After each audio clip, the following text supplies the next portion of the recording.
The sun was beginning to melt into the edge of the desert as Kessie walked slowly across the warm golden sand, his bare feet leaving soft prints behind him that the wind gently kissed away.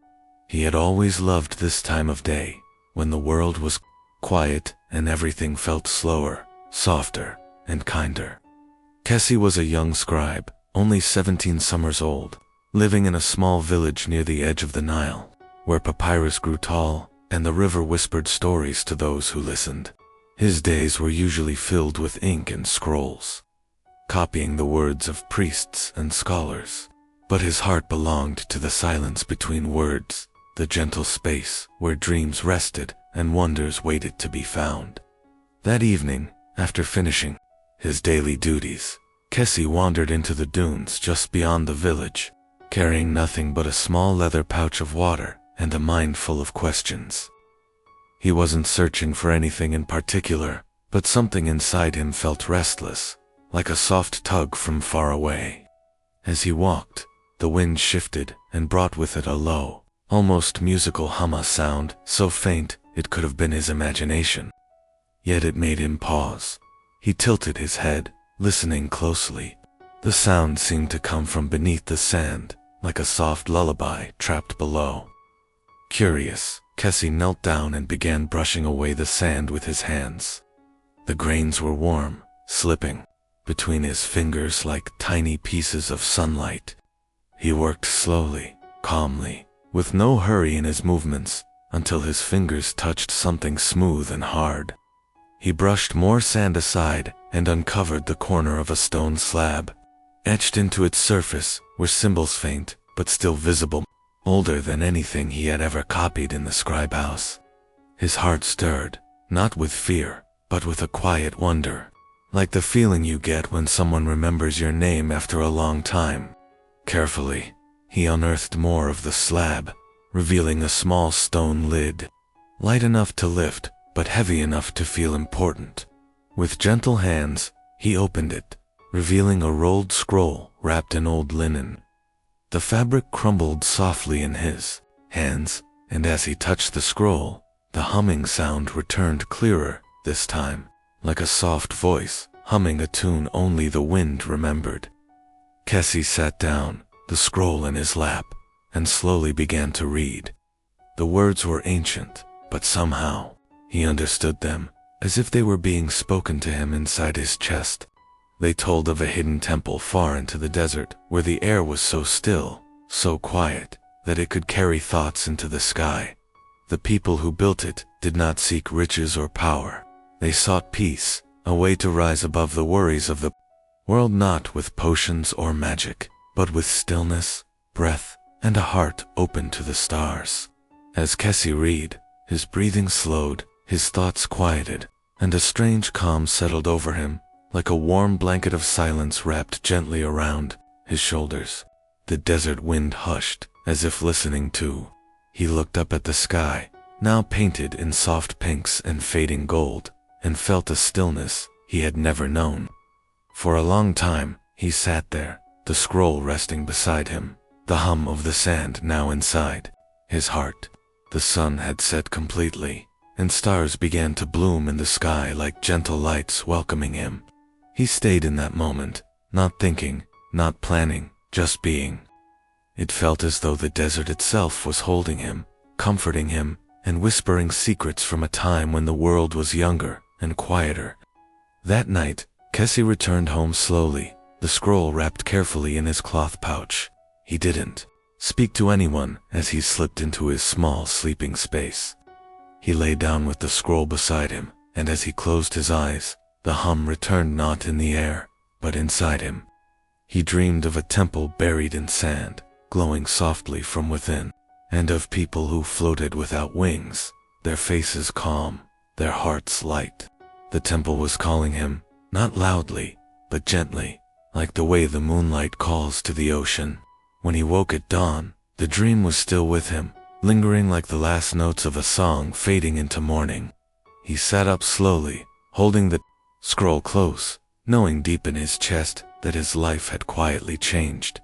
There was something he needed to find, somewhere he needed to go, not to escape, but to understand. He looked out toward the dunes, now bathed in the soft gold of morning light, and he felt a quiet excitement bloom in his chest. Not loud like fire, but steady like candlelight. The scroll didn't promise treasure or glory.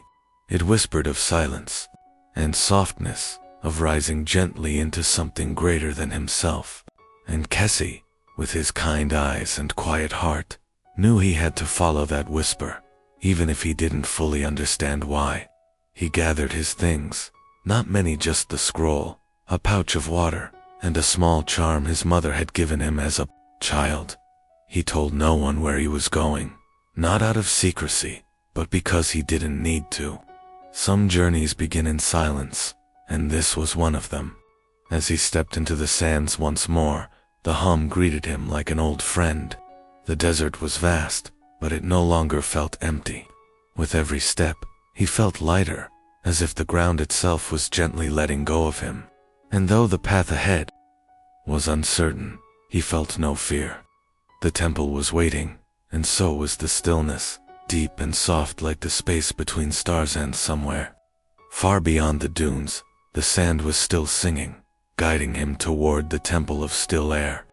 The wind was gentle and warm as Kessie moved farther into the desert, each step sinking softly into the sand. The sun hanging high above, but feeling kinder than usual, as if it too understood the quiet purpose that filled his heart. And although the path was long and the dunes seemed to stretch endlessly in every direction, Kessie did not feel tired or afraid. Instead, there was a calm determination in his chest, like the steady beat of a soft drum guiding him forward, toward something greater than he could explain. And the scroll he had found, the one that had hummed in his hands and whispered ancient truths into his dreams, was now tucked carefully inside the folds of his robe, warm from his body and alive with silent meaning. And as he walked, he remembered the dream from the night before, the floating people, the glowing temple, the soft sound that filled the air like music without notes, and that memory gave him strength, not like thunder or fire, but like a slow-growing light that lives quietly in the soul. And after what felt like a full day of gentle walking, with only the sound of his own footsteps and the occasional song of wind over sand to keep him company, Kessie reached a small rise between two large dunes and paused, wiping the sweat from his brow with the back of his hand. And when he looked up, his breath caught quietly in his throat, not from fear, but from wonder, for there, nestled in a shallow dip in the desert, stood the temple of still air, just as it had appeared in his dream. Not large or grand in the way the temples near the Nile were, but low and wide and made of soft stone that shimmered slightly in the light, like it had soaked up 1,000 years of peace and was now breathing it gently back into the world. And the air around it was strangely cool, despite the heat of the sun. And as Kessie walked closer, the sand beneath his feet felt smoother, more solid, as if the earth itself was guiding his steps with care. And he reached out to touch the stone wall near the entrance, and it was warm and humming softly, like it was alive, not with noise but with presence. And as he stepped inside, he felt as though he had passed through a veil, not a door, but a shift in the world itself. And suddenly the air was different, still and sacred, like the pause between heartbeats, and it felt like all the noise of the outside world had been left behind at the doorway, as if the temple only welcomed quiet hearts. And inside, the light was dim but golden, filtering through small cracks in the ceiling where the sun peeked through like a gentle guardian. And the walls were smooth, carved with ancient symbols that pulsed softly in the dim light, not glowing, but quietly existing in a way that made Kessie feel deeply safe. And he walked slowly, his steps making no sound, his breath slowing without him thinking. And he realized that even his thoughts had softened, as if the temple itself was teaching him how to be calm without speaking a single word. And there was a large central room, round and empty, with cushions made of woven reeds, and a wide open space in the middle, where dust floated lazily in the sunbeams, like tiny golden feathers. And Kessie sat down, cross-legged, placing the scroll before him, and he closed his eyes. breathing in the still air that tasted of old stone and soft warmth. And in that silence, something inside him opened, not in a loud or sudden way, but like a window slowly letting in light after years of being closed. And he didn't try to think or solve or understand, he just listened. Not with his ears, but with his heart, and in that deep silence, he felt the presence of the people who had once come here, their hopes and dreams still resting in the walls, and he imagined them sitting just as he was, eyes closed, hearts open, letting go of the world for a while, to remember something deeper, something older and softer and more true. And time passed gently, not in minutes or hours, but in breaths and moments. And when he finally opened his eyes, the sun had shifted, the light on the floor now stretching long and golden, and yet he felt no hunger, no thirst, only peace. And in that moment, he knew the ancient scribes hadn't built this temple to escape the world, but to rise within it, to become lighter through stillness and presence. And the more he sat in silence, the more he felt it, that strange, soft weightlessness, not in his body, but in his spirit. Like the earth itself was loosening its hold on him, just enough to remind him that he was more than bone and skin.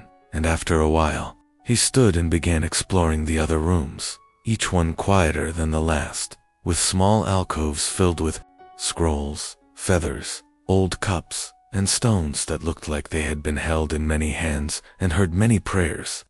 And he paused before a small wall painting, faded but clear enough to show a figure sitting cross-legged with soft lines rising from their head like wind or breath or thought, and next to them, a star floated gently above their open hands. And Kessie smiled, without meaning to, because somehow, it all made sense, not with logic, but with knowing. The kind that comes from somewhere beneath the surface. And he sat once more. This time, near the back wall, where the stone was cool, and he took out the scroll and placed it beside him. And though he had read it before, he didn't need to read it again, because the words were now part of him. And as the desert outside slowly cooled into evening, Kessie sat in perfect silence. Not asleep, not awake, just being, just breathing, just part of something timeless and soft and true. And as the stars began to appear in the slivers of sky visible through the ceiling cracks, Kessie leaned back against the wall, his heart calm, his eyes heavy, and he thought, for a moment, that he could feel the air moving not just around him, but through him, like he was part of the stillness, part of the space between stars. And as his eyes slowly closed, a soft smile rested on his face, and somewhere deep in the silence of that ancient temple, the next part of his journey was beginning, carried by breath and dreams into the feather and the flame. The air inside the temple felt even quieter the next morning, as if the stillness had deepened overnight and wrapped itself around every stone. And when Kessie slowly opened his eyes, he noticed how different his body felt, not tired or stiff, but light and rested, as if the quiet had seeped into his bones and healed something invisible inside him. And as he sat up on the woven mat where he had slept, he saw a soft beam of sunlight stretching across the floor like a golden ribbon, and it led to a small archway on the far side of the main chamber. One he hadn't noticed before, half covered in gentle shadow, and with slow, peaceful steps, he followed it, walking barefoot on the smooth stone that felt neither warm nor cold, just still, like a sleeping lake. And the passage beyond the arch was narrow and winding, but not frightening. It felt like a hallway that led inward, not just deeper into the temple, but deeper into himself. And at the end of the curve, there was a round room, smaller than the others, filled with a soft golden light that seemed to shimmer without a clear source. And in the center of the room floated a single feather, suspended in the air by something unseen, drifting gently, but never falling, its edges glowing faintly, like it held its own tiny breath of sun. And Kessie stepped closer, his heart beating slowly with wonder. And as he stood in front of it, he noticed that below the feather sat a small flame, dancing quietly in a shallow stone bowl, yet giving off no heat, only light. like a tiny piece of the stars had come to rest there, and the flame didn't flicker wildly or burn. Height moved like a slow breath, calm and sure, and the longer he looked at the feather above it, the more he understood what it meant, not with his mind, but with something deeper, because the feather wasn't being held by magic or wind, but by silence, stillness, and trust in the air around it. And it reminded him of something he had once seen as a child, his mother gently placing a flower petal on water and watching it float without trying, without needing anything but the calm beneath it. And now, in this sacred room, Kessie began to see that the ancient ones had discovered something powerful, not loud or wild, but soft and true, that by quieting the world inside, they had learned how to rise, not through spells or tools, but through breath, patience, and a heart free of heavy thoughts. And as he sat on the floor before the floating feather and the quiet flame, he began to feel it again, that weightlessness, that soft floating feeling that wasn't lifting his body, but his soul, and his mind became so still, so quiet, that even his memories felt soft, like they too were floating gently above the world.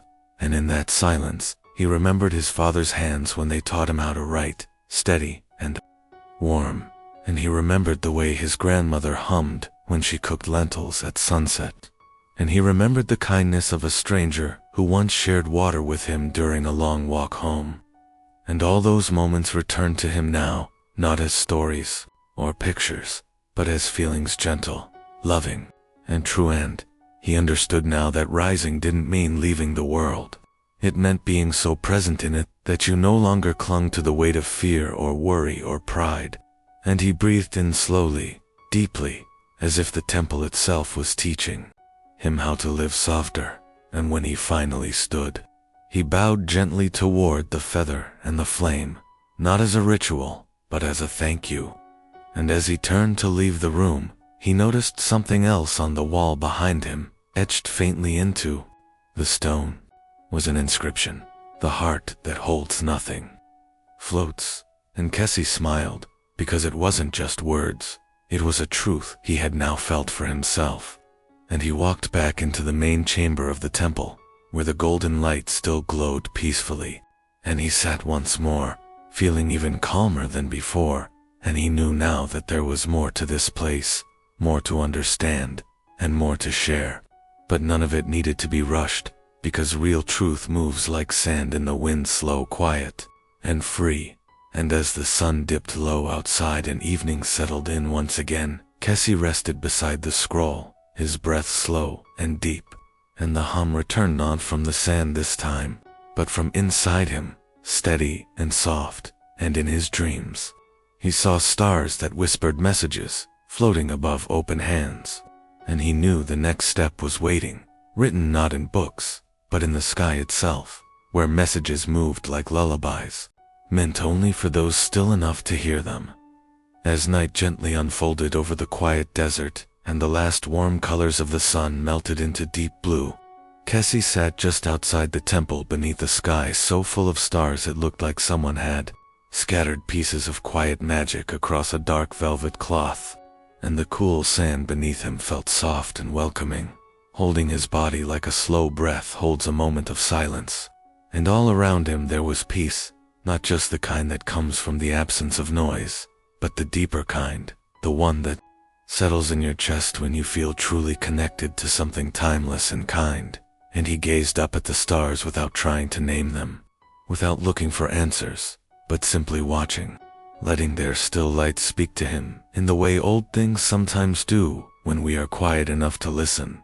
And as he sat there, a gentle breeze brushed against his face, carrying with it the faintest scent of stone, earth, and memory. And it reminded him of something his grandmother once said, that the stars hold stories that never had words, only feelings. And as his eyes softened and his breath slowed, he began to feel those stories, not as images or tales, but as emotions that rose gently in his chest like water filling a calm cup.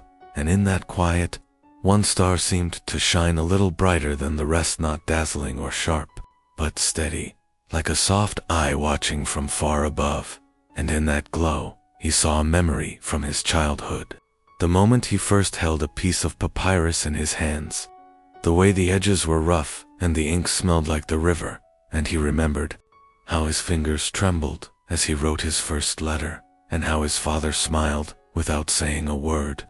And that memory came and went like a breeze, replaced by another, his mother's voice humming to him when he couldn't sleep, her hands cool against his forehead, her presence more powerful than any medicine. And those memories didn't hurt.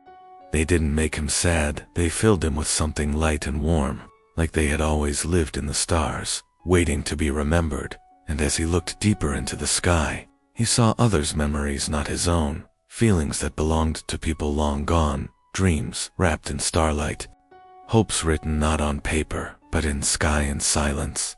And it was then that he understood why the temple taught stillness.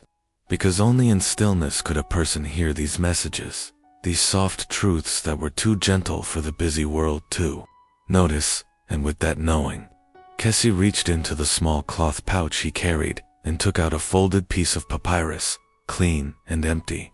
And he placed it on the sand before him with care, and with a calm heart, he began to write not a story, not a prayer, but a message, simple and quiet, about what he had learned in the silence, about the feather, the flame, and the deep breath of peace that lived in still air. And he wrote as if the stars would read it, not with their eyes, but with their light.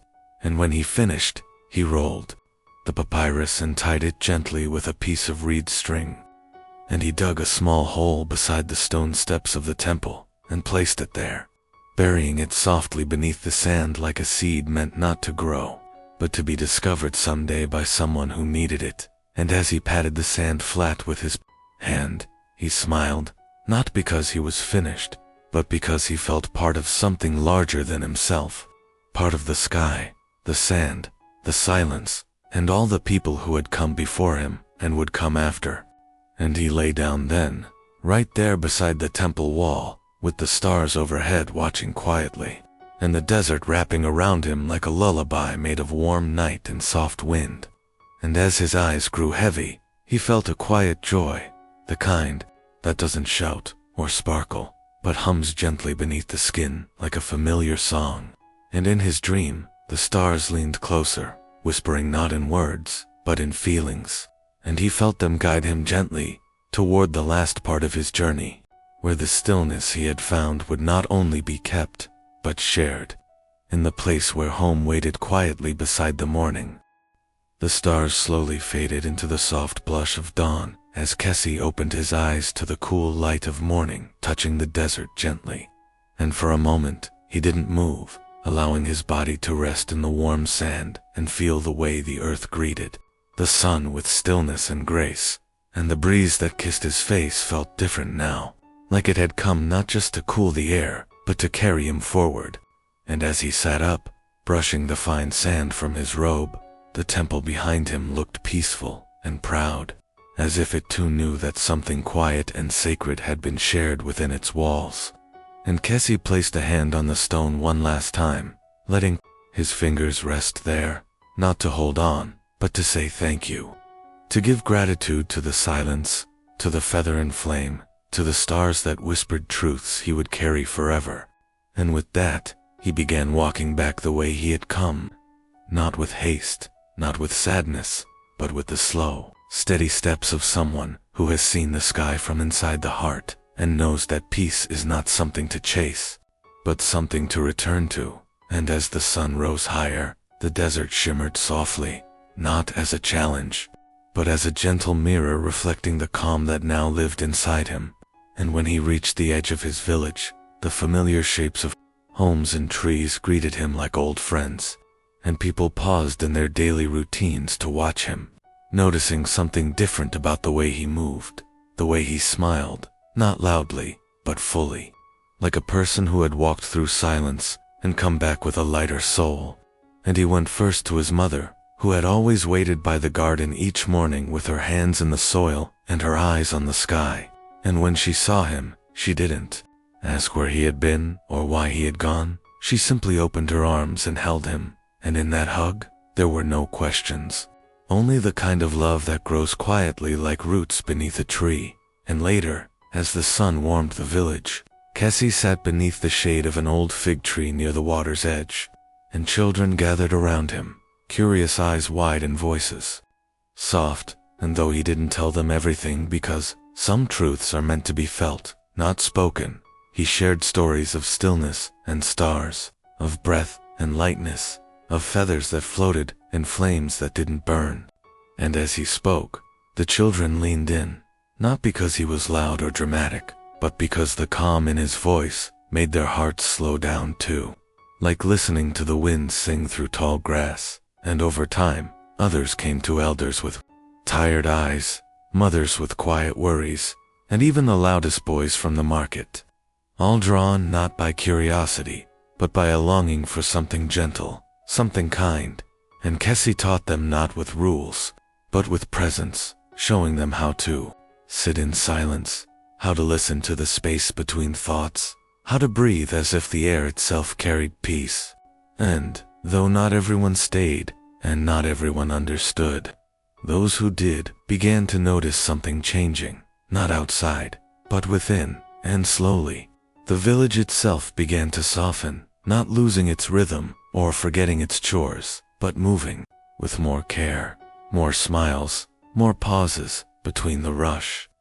And Kessie never claimed to be a teacher or a wise man. He simply continued to live the way the temple had shown him, with a still heart and open hands. And as the days turned into weeks, and the stars returned each night to watch from above, he would sometimes lie on his rooftop and whisper thank you into the sky, not expecting an answer, but knowing it was heard. And one evening, as the sky turned gold and the river sang softly in the distance, a young boy sat beside him and asked quietly, "Will I ever float like the feather?" And Kessie looked at him with eyes full of gentleness and said, "You already do, every time your heart is still." And the boy smiled and leaned back, staring up at the sky as if it were his first time seeing it. And Kessie closed his eyes, letting the moment fill him with warmth, knowing that the temple, the feather, the flame, the stars, they were never meant to be kept, only passed on, like soft echoes that helped the world remember how to breathe. And though his journey had brought him far into the desert, he realized, now that the real journey had always been inward, and it would never truly end. For peace was not a place, but a way of being, and in that knowing, Kessie rested. Not because he was finished, but because he was home.